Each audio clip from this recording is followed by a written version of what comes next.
Hey guys, welcome back to another quick how to. So today I'll be teaching you on how to add quantity button on Wix. So first is you have to go to wix.com and then just click on the all my sites and then you have to go to the all sites. And from there you just have to select the sites that you want to add a quantity button. So this one for example, and then on the left side of your screen you just have to click on the catalog, and under the catalog, you have your store products.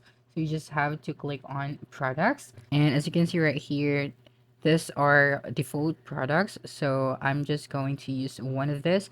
So for this example, maybe I am going to click on this one, the first one, the Echo Glass. Then once you've done that, you'd be able to see this page.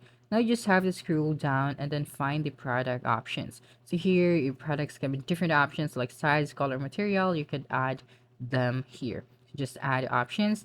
Here in the type in an option of name. So for this example, I'm just going to type out quantity.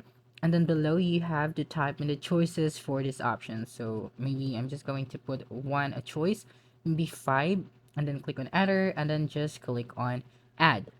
Okay, as you can see, I have now a quantity for this product. Now, if you want to add more quantity, you just have to go back here and then type out another quantity and then click on enter and then just click on apply after that. Now, as you can see, I have now five products quantity right here that you can choose. So that's it. Don't forget to like, subscribe, and hit the notification bell for more quick how-to videos next time. Adios.